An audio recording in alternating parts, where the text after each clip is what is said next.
everyone, today's video is on circumcision, and I have had a lot of questions about this one.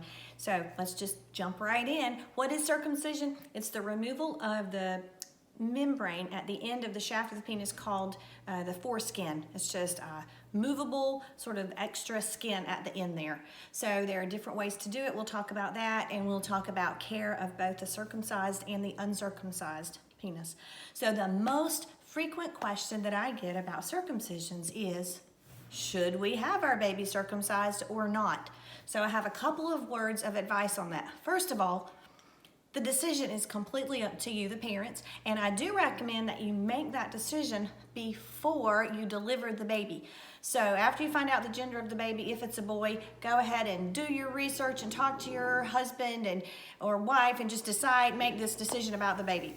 So the American Academy of Pediatrics, and I totally agree with this, says that the decision is up to the parents, that primarily this procedure is cosmetic and does offer only medically a slightly decreased risk of urinary tract infections in just the first few months of life.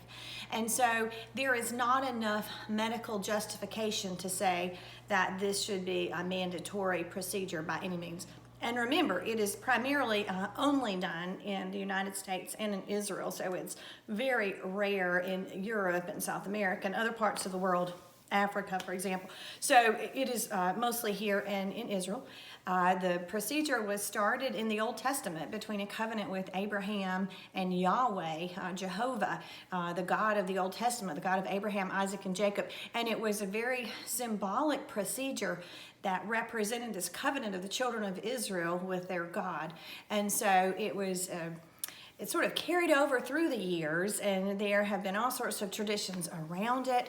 There was some concern about an increased risk of penile cancer, but now in children who were uncircumcised, and that was later in life, obviously. That was probably not a very well done study, and there were a lot of biases and selection biases going into that.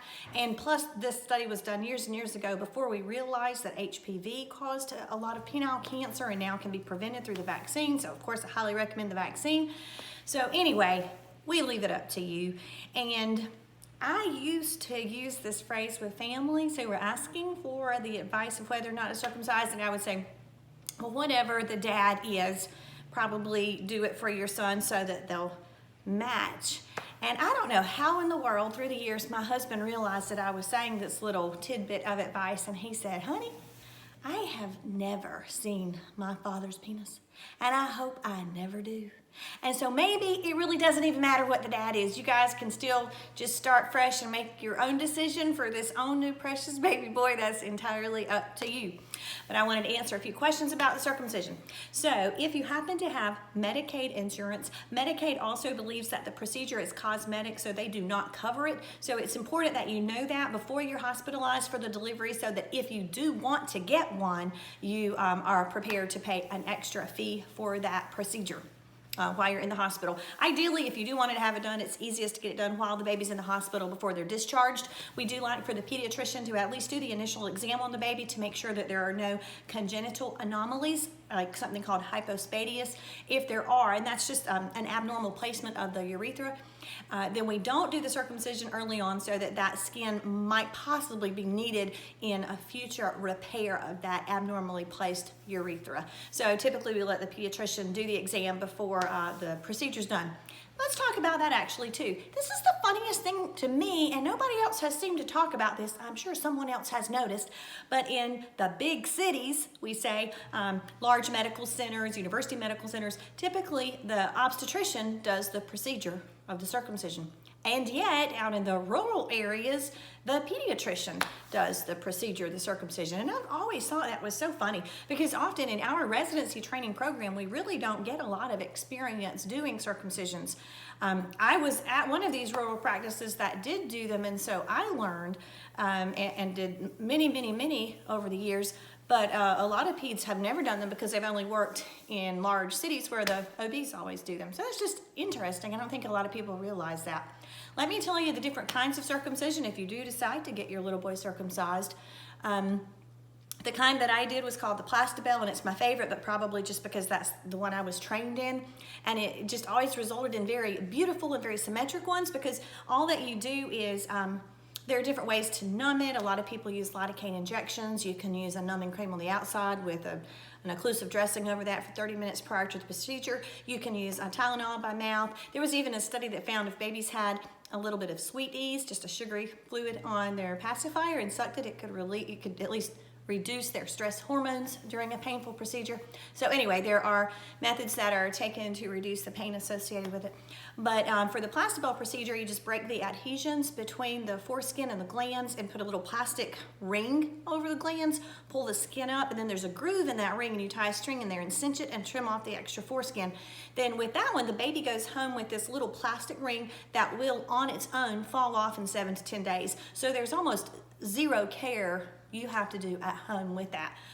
Another kind is called a Gomco, and that's a metal clamp, and there's actually the foreskin is trimmed off with the scalpel against that metal clamp that's over the glands.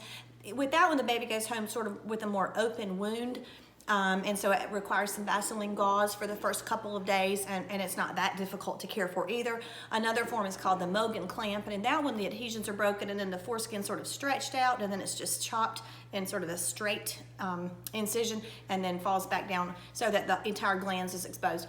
Over time, the only concern we have with the circumcised babies is that if that foreskin tries to regrow onto the glands and can form some adhesions, if that happens, we just recommend putting Vaseline and gently pulling back that foreskin, with the threat being, if it did grow on, if it ever got all the way up to the urethra, could occlude the urinary stream, and that would definitely be a big concern. Now, some doctors will just break those adhesions in the office, but then we're afraid if you do that, you'll have two raw surfaces and then they could just grow back together even stronger. So a lot of times we'll just do the Vaseline and push down method.